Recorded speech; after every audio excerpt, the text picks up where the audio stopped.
Serial जादू ते नजर डायन का मौसम के अपकमिंग एपिसोड की शानदार अपडेट लेकर आई हूं सिर्फ आपके लिए। कहानी की शुरुआत होती है गोलू से, जो इस समय पाले में बैठा हुआ है और मासूमियत से खिलखिलाकर हंस रहा होता है। लेकिन इस हंसी के पीछे छिपी है एक बहुत बड़ी चिंता, क्योंकि गौरी ने उसे ऐसी सिचुएशन में डाल दिया है जहां विहान को एक मुश्किल फैसला लेना पड़ता है। क्या गोलू की शक्तियों को नष्ट करना होगा?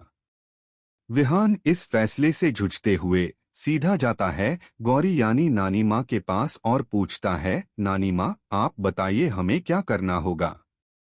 कौन सा उपाय है जिससे हम गोलू की शक्तियों को हमेशा के लिए खत्म कर सकें? नानी माँ गंभीरता से बताती हैं कि पहले यह स्थिति नहीं थी, लेकिन अब हालात बदल चुके हैं और गोलू की शक्तियाँ अब उसके पास नहीं हैं, इसलिए उपाय संभव है। इसी दौरान चाची जी कहती हैं, ऐसा उपाय बताइए जो परमानेंट हो, जिससे हमारे गोलू को कोई खतरा ना हो। हर्ष और अर्जुन भी सामने आते हैं और कहते हैं कि गोलू की सेफ्टी के लिए वो कुछ भी करने को तैयार हैं। गौरी भावुक हो जाती है। विहान की बातों से वह इतना प्रभावित होती है कि उसे गले से लगा लेती है। पूरा घर इस एकजुटता पर खुश हो उठता है और गोलू भी अपनी मासूम खुशी में झूमने लगता है। अब नानी माँ एक महत्वपूर्ण उपाय बताती हैं, हमें एक चक्रव्यूह बनाना होगा जिसमें डायन को फंसाया जा सके, लेकिन उससे पहले उसे सुलाकर बेहोश रखना जरूरी है। क्योंकि अगर डायन को होश आ गया और उसे शक्तियां मिल गईं, तो वह और भी ताकतवर बन जाएगी और फिर कुछ करना असंभव होगा। सब लोग तय करते हैं कि उन्हें अब देरी नहीं करनी चाहिए।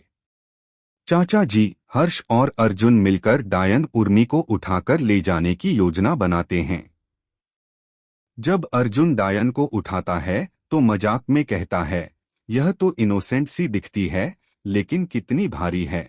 हर्ष जवाब देता है, मैं डीसीपी होकर भी इसे उठा रहा हूँ, किसी को बता नहीं सकता डायन के बारे में। चाचा जी उनकी बातों पर डांटते हैं, अब मजाक का समय नहीं है, माता रानी ने जो कहा है वही करना है। जल्दी करो। फिर वे डायन को एक गार्डन की ओर लेकर जाते हैं जहां उसे दफनाया जाना है। लेकिन जैसे ही गड्ढा खोदा जाता है, डायन अचानक अर्जुन का हाथ पकड़ लेती है। यह देखकर सब घबरा जाते हैं। हर्ष और चाचा जी मिलकर उसे काबू में लाने की कोशिश करते हैं। इसी दौरान गौरी और विहान पुराने ग्रंथों और रीजवा वंश की किताबों से जानकारी इकट्ठा कर रहे होते हैं ताकि गोलू की शक्तियों को सुरक्षित तरीके से हटाया जा सके। नानी माँ निर्देश देती हैं, विहान, जब तक मैं बाकी व्यवस्था देखती हूँ, तुम्हें चक्रव्यूह तैयार करना होगा। विहान पूरे आत्मविश्वास से कहता है, मैं अपनी गोलू के लिए कुछ भी करूँगा। उसे डायनों की ताकत और कमजोरी का पूरा ज्ञान होता है क्योंकि वह खुद पहले डायन बन चुका होता है। लेकिन गौरी थोड़ी उलझन में होती है। तब विहान उसे समझाता है, डायनें इन शक्तियों के सामने टिक नहीं पाएंगी, लेकिन अगर हम देर करेंगे तो शक्तियां उनके पास पहुंच सकती हैं। हमें जल्द से जल्द कुछ करना होगा।